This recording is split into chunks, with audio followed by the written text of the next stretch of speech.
वाळवणातील दुसरा प्रकार मी केला आहे तो म्हणजे उपवासाचे बटाटा साबुदाणे कुरकुरे। वर्षभर टिकणारे हे उपवासाचे कुरकुरे खायला तर खूप छान लागतात, शिवाय दुप्पटही फुलतात। हे मी अगदी साधे केलेले आहेत। कमी साहित्यात जवळजवळ 1.5 किलोचे कुरकुरे केलेले आहेत। बरं, या स्टिक पूर्ण वाळल्यानंतर तुम्ही त्याचे बारीक तुकडे करून डब्यांमध्ये स्टोअर करू शकता। साबुदाणा कुरकुऱ्याची फुल रेसिपी अपलोड केलेली आहे, ती बघण्यासाठी व्हिडिओच्या खाली जो त्रिकोणी आयकॉन आहे त्यावर क्लिक करा आणि पूर्ण रेसिपी मी स्वीट आणि शॉर्टमध्ये मुद्देसूद मांडलेली आहे आणि प्रमाण डिस्क्रिप्शनमध्ये मेन्शन केलेलं आहे।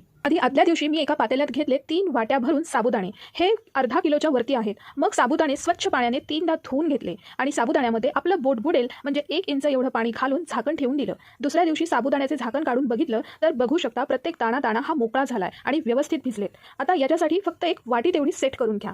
आता सेम वाटीने 2 वाटी साबुदाणे मी आधी वेगळे एका प्लेटमध्ये काढून घेतले। दुसरीकडे अर्धा किलो बटाटे उकडून त्याची सालं काढून घेतली। बटाटे गार होऊ द्यात। आता लगेच एक मोठं मिक्सरचं भांडं घेतलं आणि त्यात थोडं साबुदाणा आणि सेम वाटीने 1 वाटी पाणी घालून मिक्सरमधून साबुदाण्याची पेस्ट करून घेतली। अशाच प्रकारे मी राहिलेल्या सगळ्या साबुदाण्याची पेस्ट करून घेतली। बघू शकता मिश्रण व्हिडिओमध्ये।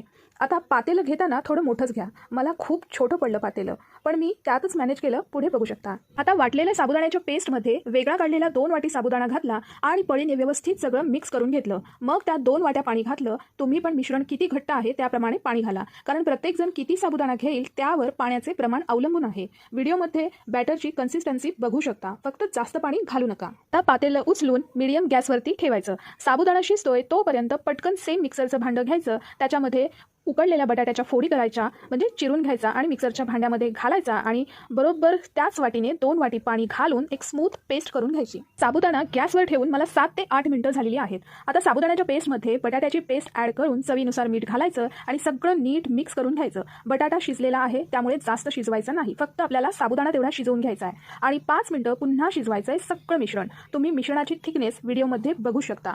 आता आपले मिश्रण व्यवस्थित शिजले आहे की नाही हे बघण्यासाठी पळीच्या बॅक साईडला चमच्याने किंवा चाकूने एक लाईन मारा। बघू शकता मिश्रण परफेक्ट शिजलेले आहे। आता गॅस बंद करा आणि जरा गार होऊ द्या। कोमट झाल्यानंतर आपल्याला कुरकुरे करून घ्यायचे आहेत। हे मिश्रण जवळजवळ मी 15 मिनिटं शिजवून घेतलेलं आहे। आता मी इथे घेतली पाइपिंग बॅग, तुमच्याकडे जर नसेल तर तुम्ही दुधाची पिशवी स्वच्छ धुवून इथे वापरू शकता। एक ग्लास घेऊन पाइपिंग बॅग त्यात ठेवून घेतली। पळीने मिश्रण त्यामध्ये घातले, व्हिडिओमध्ये बघू शकता। मिश्रण थोडं भरा कारण बाहेर येतं। पाइपिंग बॅगची साईज मोठी असल्यामुळे मी त्याच्यामध्ये 4 पळ्यांचे मिश्रण ॲड केलेलं आहे आणि पुढचे टोक कात्रीने कापून प्लास्टिक शीटवरती तुम्हाला जाड किंवा पातळ, मोठ्या किंवा छोट्या लाईन मारून घ्या, जशा आवडतील तशा प्रकारे मी सगळे कुरकुरे करून घेतलेत आणि एक दिवस घरातच वाळवलेले आहेत पंख्याखाली। मग दुसऱ्या दिवशी कडकडीत उन्हात चांगले वाळवून घेतले। हे कुरकुरे करून मला जवळजवळ 3 आठवडे होऊन गेले होते, तेव्हा ऊन कमी होतं म्हणून मी लागोपाठ 3 दिवस उन्हात वाळवलेले होते आणि तयार झाले आपले उपवासाचे कुरकुरे।